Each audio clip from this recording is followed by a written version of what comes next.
Washington mira a Colombia. Es una sucesión continua, de verdad, de reacciones en cuanto al resultado electoral en ese país. Un día tras otro. Hemos escuchado congresistas como Carlos Jiménez.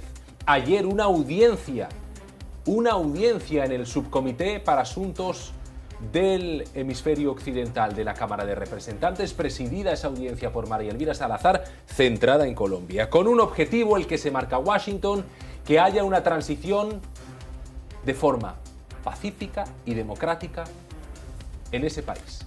Que Gustavo Petro entregue el poder a Abelardo de la Espriella y que lo haga sin resistencia, obedeciendo el mandato de las urnas. Petro vaya listando las maletas del poder, porque Washington ya no está tragando entero. Según lo que acabamos de escuchar, congresistas estadounidenses están vigilando que entregue la presidencia a Abelardo de la Espriella sin pataletas, amenazas ni maniobras del petrismo. Bienvenidos a Colombia de Frente. Suscríbanse, porque vamos a descubrir por qué este mensaje internacional tiene tan nerviosos a Petro y a Iván Cepeda. La información que manejan los congresistas.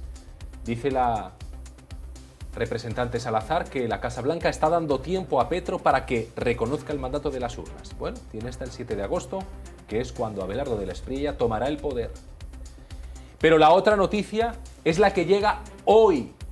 En respuesta a NTN24, el senador Rick Scott fue tajante al asegurar que debe haber una transición democrática. Y se refirió el legislador a la denuncia revelada en primicia por el programa La Noche, dirigido por Claudia Gurisati en NTN24, la denuncia sobre el voto fusil. Al menos 4 millones de votos que fueron a parar al candidato Iván Cepeda respondían a amenazas de grupos armados, a constreñimiento electoral. Washington ya puso la lupa sobre Petro y Cepeda. Rick Scott exige una transición democrática y además reacciona ante una denuncia estremecedora. Casi 4 millones de votos a favor de Iván Cepeda habrían estado condicionados por amenazas de grupos armados. Petro puede seguir desconociendo las urnas y Cepeda puede guardar silencio, pero esta acusación ya cruzó fronteras. Si existen audios, mensajes y testimonios, deben investigarse hasta el final, porque aquí no estamos hablando de una simple irregularidad, sino del supuesto uso del miedo y del fusil para torcer la voluntad de los colombianos. Y mientras el petrismo intenta aferrarse a su relato, cada vez más ojos internacionales están pendientes de que Abelardo reciba el poder sin maniobras ni intimidaciones. Esto es lo que dice el senador al respecto. Ojo. I think we should all be hopeful. Creo que todos deberíamos tener esperanzas de que con el próximo presidente mantengamos una relación positiva con Estados Unidos, con un presidente que cree en el capitalismo y en el Estado de Derecho, y de que surjan oportunidades positivas para los colombianos. Creo que por desgracia Colombia va a seguir durante quién sabe cuánto tiempo más lidiando con grupos terroristas y con la opresión no del gobierno afortunadamente ahora, sino de los carteles. La democracia es dura, es difícil, lo más fácil es votar por el socialismo, lo difícil es salir de él, y quienes intentan oprimir a la gente van a utilizar todo el poder que puedan. Si pueden amenazar a la gente, lo harán. Lo que Estados Unidos quiere es tener una relación positiva con el pueblo de Colombia. Queremos que vivan en libertad y tengan las mismas oportunidades que tienen todas las familias estadounidenses, y esperemos que este nuevo presidente, por muy difícil que sea el trabajo, sea capaz de hacerlo. Rick Scott lo dejó clarito y sin adornos. Estados Unidos espera una relación seria con Abelardo de la Espriella, con respeto por la ley, la libertad y la economía. Mientras tanto, Petro y Cepeda siguen atrapados en el mismo libreto: desconocer resultados, sembrar miedo y presentar el socialismo como si fuera la salvación. Y atención a la advertencia del senador: quienes quieren conservar el control pueden utilizar presión y amenazas. No está afirmando aquí una responsabilidad concreta, pero el mensaje llega justo cuando se denuncia el llamado voto fusil. El petrismo debería estar dando explicaciones, no montando otra pataleta. Abelardo representa una oportunidad para que Colombia recupere autoridad y vuelva a mirar de frente a sus aliados. César Báez en Washington. Importante lo que dice el senador respecto al voto fusil. El voto fusil es el voto constreñido, es decir, bajo amenaza electoral. Y asegura Rick Scott que es lo habitual, dice, entre el socialismo, que el socialismo utiliza cualquier poder en sus manos para permanecer en el poder, incluyendo ese tipo de amenazas. Es una frase textual del senador, ¿eh? Es Rick Scott quien hace esta afirmación.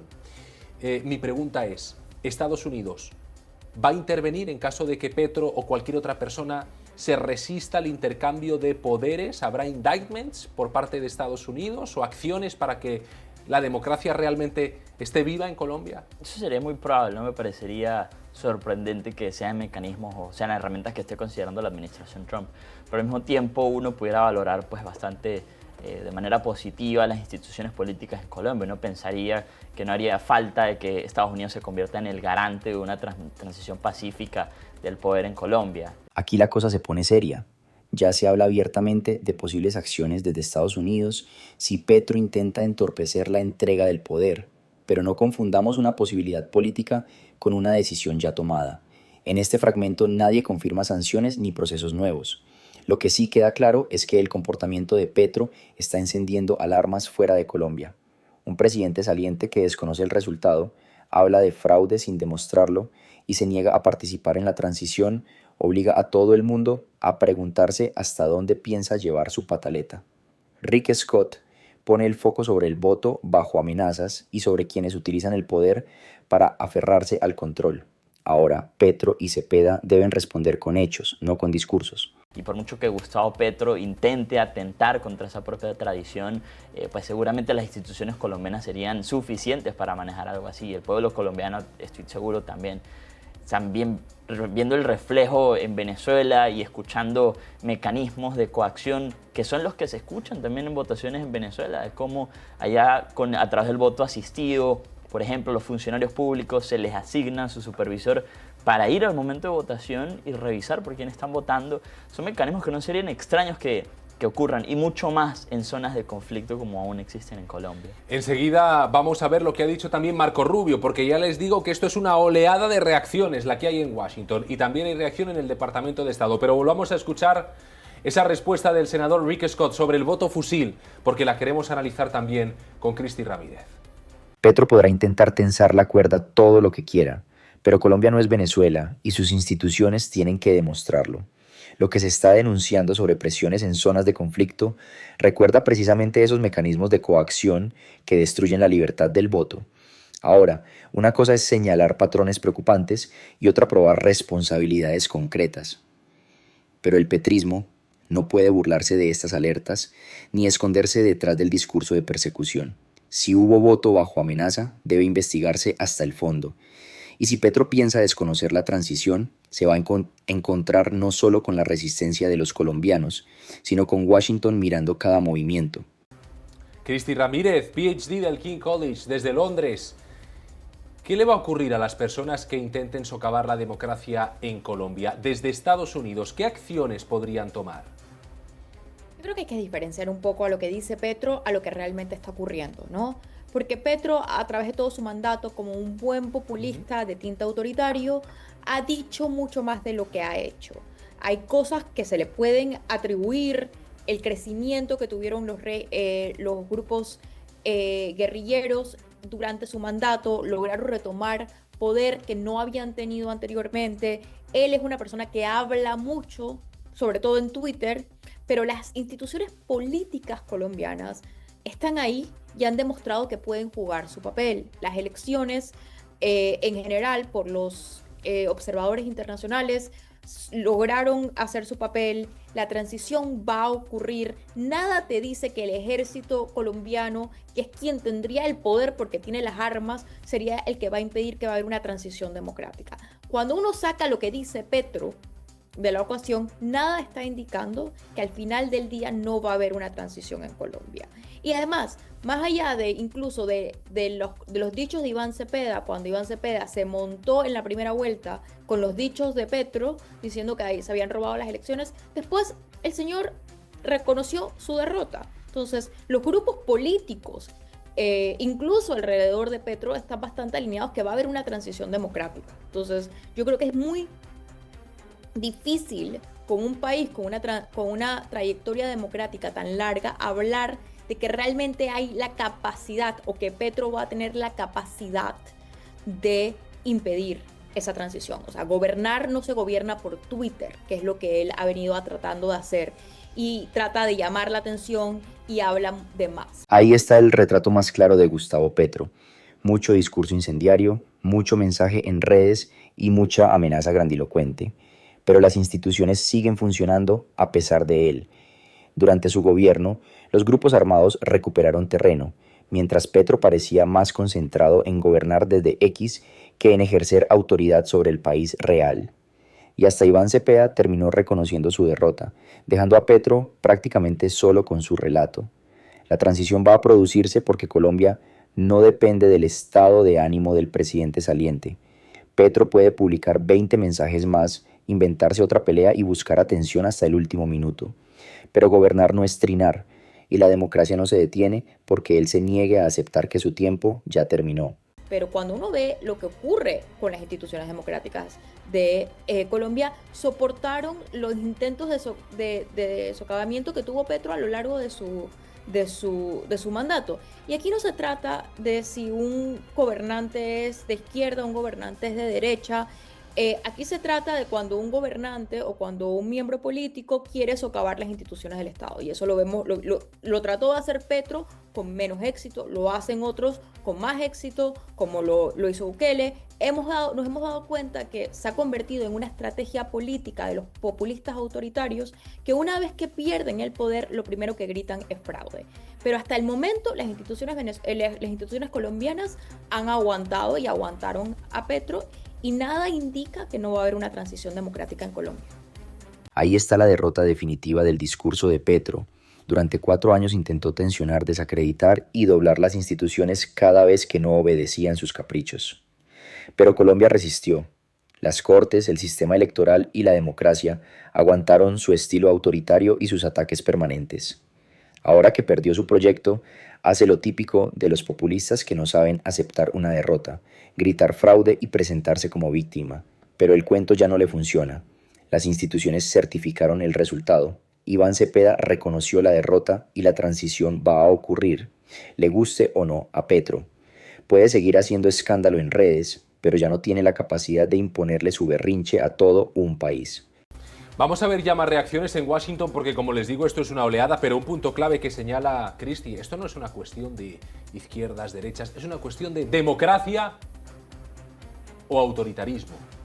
Es que si Iván Cepeda hubiera ganado las elecciones, por supuesto, claro que tendría que asumir el cargo, como lo hizo Gustavo Petro. Nadie se opuso a que Gustavo Petro asumiera el cargo. Ganó unas elecciones. Señor Cepeda, lo siento, usted las ha perdido. Punto. Son las reglas democráticas. Si usted las hubiera ganado, 4 años de presidencia. Mejor dicho, se llama democracia. Demoskratia, del griego, poder del pueblo. El pueblo vota y elige a Abelardo de la Espriella. Ha perdido Iván Cepeda, perdió. Y es más, según esas denuncias, ni siquiera habría obtenido legalmente los 12 millones de votos, teniendo en cuenta que 4, según, insisto, denuncias que están ya en los juzgados, 4 millones habrían sido bajo constreñimiento electoral. Restados a los 12, 8 millones de votos libres a Cepeda. Bueno, pues una diferencia todavía mayor entre él y Abelardo de la Espriella, o un fracaso electoral del candidato oficialista todavía más estrepitoso. Hagan ustedes los cálculos. Así de sencillo funciona la democracia, aunque al petrismo le duela aceptarlo. Si Iván Cepeda hubiera ganado, habría gobernado 4 años, pero perdió. El pueblo eligió a Abelardo de la Espriella, y ni los trinos de Petro ni sus teorías de fraude pueden cambiar ese resultado. Y ahora aparece una denuncia todavía más incómoda. Cerca de 4 millones de votos de Cepeda habrían estado afectados por constreñimiento electoral. Eso tendrá que demostrarse ante la justicia, pero no puede despacharse como si nada, porque si una parte de esa votación llegó bajo amenazas, el fracaso del candidato de Petro sería mucho mayor. Cepeda perdió las elecciones y el petrismo también perdió el derecho a dar lecciones de democracia. Pero como les digo, aquí en Washington hay más reacciones. La de Marco Rubio, el secretario de Estado, que destacó hoy la designación de organizaciones violentas en la región, como por ejemplo, pues fíjense ustedes, las FARC o el ELN. Sí, el secretario de Estado ha lanzado una dura advertencia sobre el legado criminal de los grupos terroristas colombianos. El terrorismo político de extrema izquierda no es una novedad de los últimos tiempos, no es una ficción inventada o fabricada por políticos conservadores. De hecho, durante la mayor parte de la era moderna fue la forma dominante de violencia política. Todos nuestros amigos aquí presentes, procedentes de las naciones del hemisferio occidental, recuerdan las décadas de secuestros, atentados con bombas, asesinatos y ejecuciones, el terror violento de los Tupamaro, de los montoneros, de las FARC y del ELN. Marco Rubio pone sobre la mesa algo que el petrismo intenta borrar cada vez que le conviene. La violencia política de extrema izquierda en Colombia no es una invención ni un cuento de campaña. Las FARC y el ELN dejaron décadas de secuestros, atentados y asesinatos que marcaron al país, y por eso resulta tan grave cualquier denuncia sobre presión armada para favorecer a un candidato. Iván Cepeda y Gustavo Petro no pueden responder con superioridad moral mientras existen acusaciones sobre el llamado voto fusil.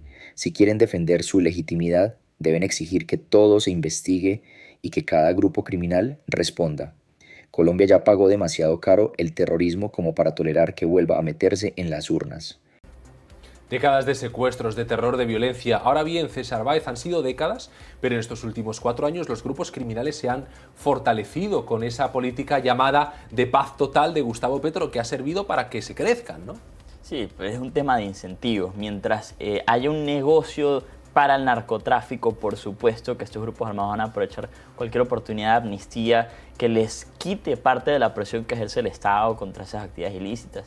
Y el gran problema acá son las personas comunes que están en medio de ese fuego cruzado. Allí uno pensaría, sobre todo en el campesino que ha sufrido tanto, en los desplazados forzosamente en Colombia, un tema que pues, impacta a la región entera.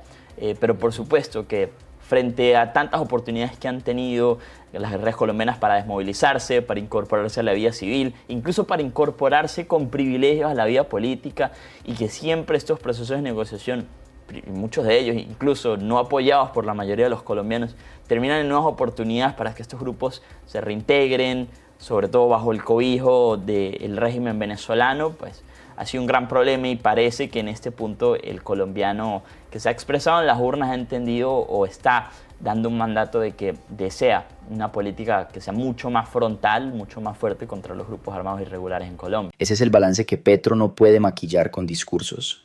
Su llamada paz total prometió desactivar la violencia, pero terminó dejando la sensación de que los grupos armados aprovecharon negociaciones, alivios y falta de presión estatal para fortalecerse. Y mientras Petro vendía una paz histórica, los campesinos, desplazados y habitantes de las zonas más golpeadas siguieron pagando el precio. Colombia ya dio demasiadas oportunidades a organizaciones que vuelven al narcotráfico y a las armas. El mensaje de las urnas es claro. El país exige autoridad, seguridad y una política firme frente a los criminales. Gracias por acompañarnos en Colombia de Frente. Suscríbanse y compartan, porque el petrismo debe responder por 4 años de promesas mientras la violencia seguía creciendo.